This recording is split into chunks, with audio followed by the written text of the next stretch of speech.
This is slide 7 of our World War I unit. We finished the fighting in Europe, so let's look now kind of at what's going on here at home to support the war or oppose the war, because not everybody was for it. So let's look at kind of what's going on with both sides and selling the war, because the government had to sell the country on the war, had to convince people that we needed to be involved, that Europe had to have our help or they were going to fall, which they probably were, but not everybody believed and bought into that argument. To convince Americans and the world that what we were fighting for was worth fighting for, President Wilson gives a very famous speech to Congress, January 1918. Okay? January 1918. Now remember, by then we've declared war, but we've not yet started fighting in the war, so we're kind of in between there. January 1918, he gives his 14 points address to Congress, where he lays out sort of his vision for the end of the war. You can't win the war on Monday and then wake up Tuesday morning and think, wonder what we do now. No, you have to have a plan in place. So this is Wilson's plan for the end of the war. Okay?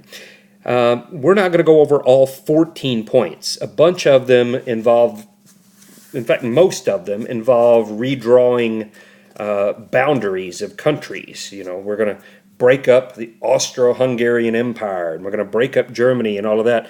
We're going to create new countries. So most of them involve where borders are going to be drawn. But really, it kind of boils down to 6 big main ideas that you're going to need to know. Okay? And they're all very short. Number 1, end secret treaties. End secret treaties. Wilson says, everybody going around negotiating in secret with each other leads to nobody trusting anybody. So we've got to get these deals, these treaties everybody's negotiating, get them out in the open so everybody knows what everybody else is up to. There's no reason to not trust anybody then. So, number 1, end secret treaties. Number 2, freedom of the seas. Freedom of the seas, the oceans, right? Wilson says, countries have to be able to sail. People have to be able to sail from one country to another without fear of being blown out of the water by a submarine.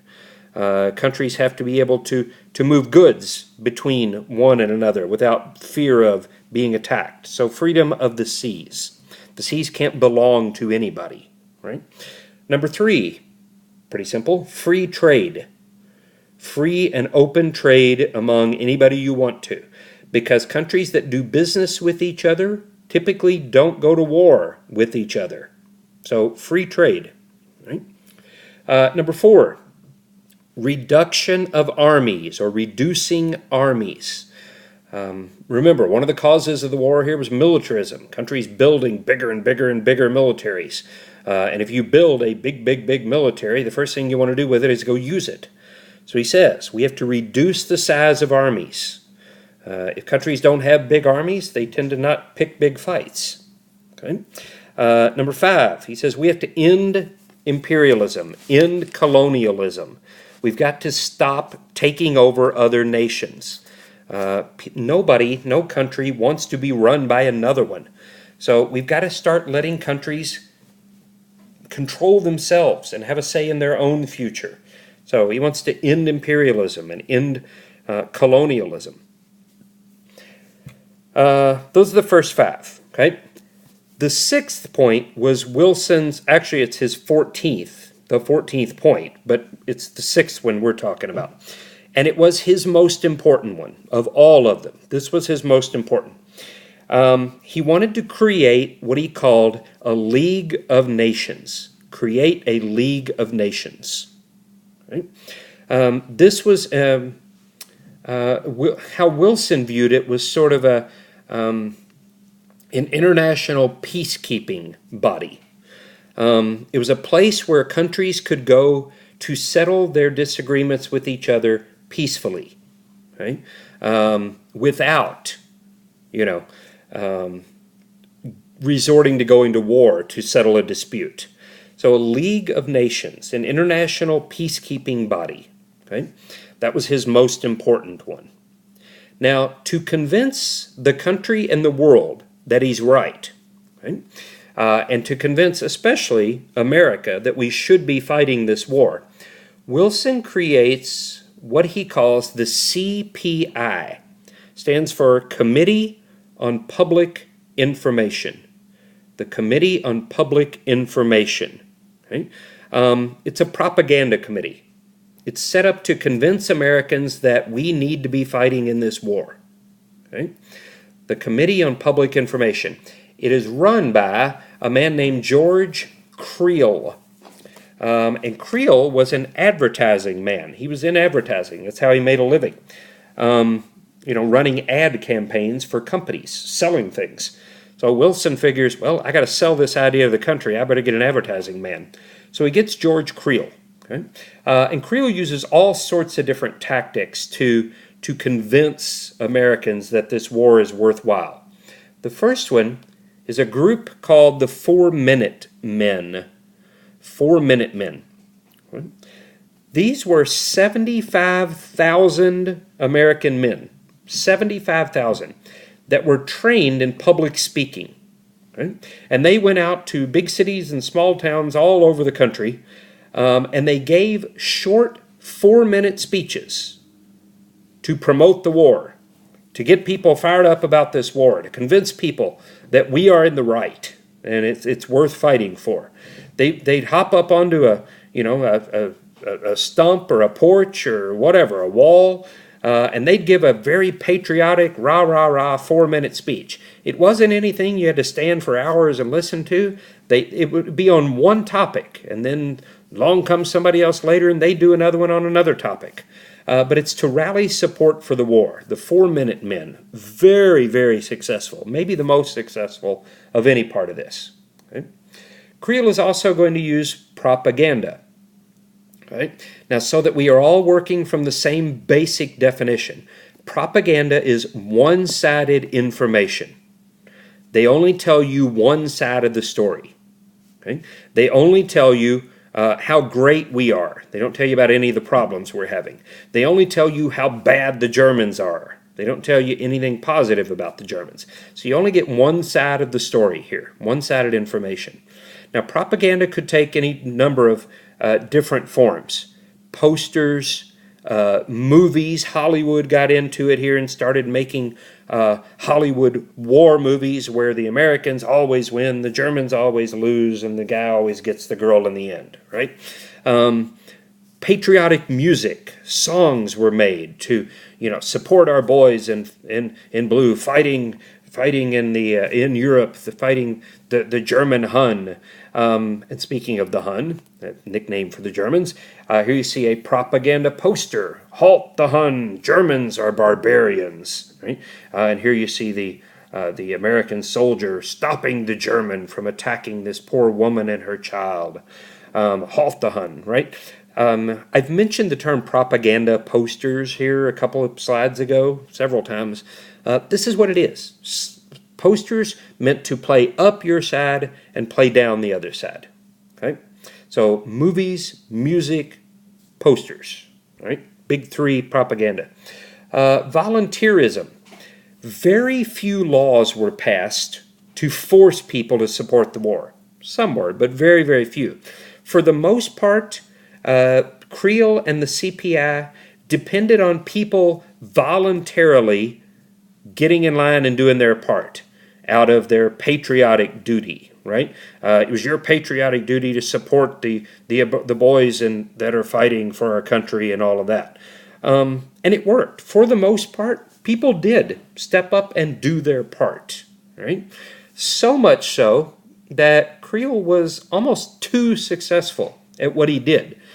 He created this image of President Wilson and the Americans that Wilson couldn't even possibly live up to. The world expected this savior to come and redeem the name of the Allies at the end of the war. And it's going to present a problem. that we'll talk about here in kind of our, not the next slide, but the last two. Okay? So Creel's really almost too good at his job. He creates an image of Wilson that Wilson can't possibly live up to. Okay? Now, one of the things Creel had going for him, and one of the things Creel helped create, was this huge anti-German sentiment in the country. Okay? The country hated Germans. Well, they really didn't have any need to. By the time Creel gets done with them, there's not a single redeeming quality about a German. Okay? Germans could be forced to, could be stopped walking down the sidewalk in a little small town and forced to recite the Pledge of Allegiance. And if you couldn't, you go to jail. Okay? People jumped on this bandwagon so much so that they become paranoid that every German is a spy and out to get them, even though they weren't. By and large, Germans supported Americans. German Americans supported the country. But this hatred of Germans and all things German swept the nation. People started changing the names of things. They became so paranoid about Germans. Sauerkraut, which is a German food, sauerkraut was renamed Liberty cabbage because sauerkraut is made out of cabbage. You didn't want to stop eating sauerkraut if you liked it, so you just changed what you called it. Liberty cabbage. Hamburgers. People didn't want to stop eating hamburgers, but Hamburg is a city in Germany. So you can't be a good loyal American and eat a food named after a German city. So hamburgers became Salisbury steak. Salisbury is a city in England, and England is our ally. So Salisbury steak, what is Salisbury steak? It's just a hamburger patty with some gravy on it. So we changed the names of food. And if you're not going to give up food that you like, you're certainly not going to give up the family pet. Okay? Dogs were renamed. Dachshund, those little wiener dogs. Dachshund, it's a German word, right? It's a German dog. Dachshunds were nicknamed Liberty pups. German shepherds were called Liberty shepherds. You're not getting rid of the family pet just because it's got a German-sounding name. You just change the name, right? It's ridiculous, but people got behind it, and it's what they did because it's what Creel told them to do. Okay? Now, if people could not be convinced to support the war effort, then they had to be shut up, so at least they weren't hurting the war effort. I said earlier, most people got in line and voluntarily did their part. Some didn't, and for those, we passed 2 government laws to stop them from speaking against the war. The first one, passed in 1917, was called the Espionage Act. Okay, the Espionage Act. And it makes it illegal to interfere with the draft. So if you get a draft card and you refuse to report for military service, you're going to jail. If you hold a rally against the draft, you're going to jail. Okay? So you cannot interfere with the draft. Otherwise, you're violating the Espionage Act and you go to jail. A year later, we add on to it and we pass the Sedition Act, 1918. This one makes it illegal to speak out against the government, the war, the military, the flag, anything American, right? You can't speak out negatively about the war or the military or the government. If you do, you're going to jail. Now, some of you are thinking, wait a minute, you can't do that, right? We have freedom of speech. We have a freedom of expression. I have a right to protest. Well, not so much. And we're going to get to that here, last thing. But who are the Espionage and Sedition Acts? And they're usually lumped together. Who are they targeting? 2 main groups. First of all, the socialists. Right? Crazy Eastern Europeans, right? Socialists want to take power away from the government and give it to the people and this and that and everything else, right? Well, you're speaking against the government, and that's a problem. The socialists are led by this guy right here on the right, Eugene Debs, D-E-B-S, We've talked about him before, running for president of the Socialist Party. Anytime you hear anything about socialism in the early part of the 1900s, Eugene Debs is the guy you need to know. Okay?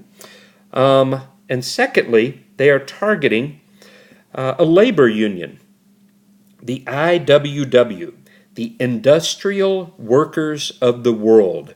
The IWW, Industrial Workers of the World. Right?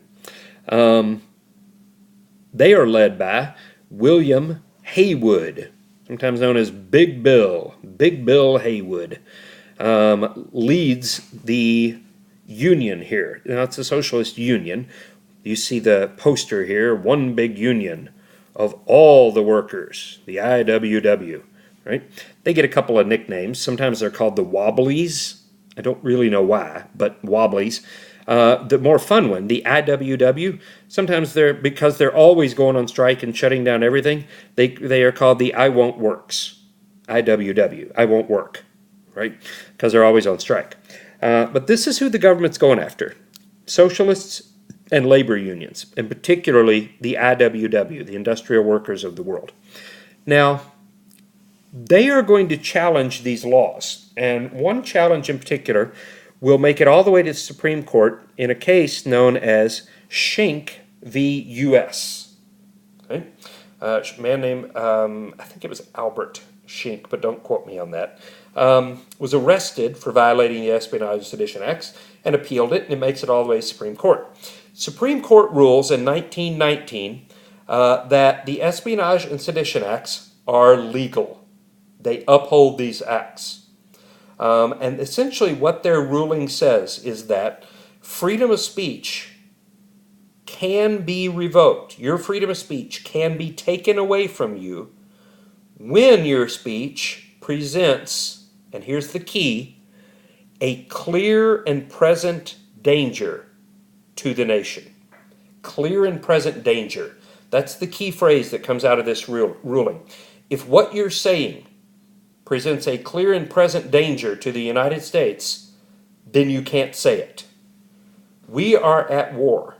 And during times of war, you're going to find out over and over the rest of this year, during times of war, a lot of your rights can be taken away from you. And they are. Okay? All right. That's it for this slide. Let's look at what's going on here at home now that people have been convinced to support the war. Our next slide, we'll look at what they're doing to support the war.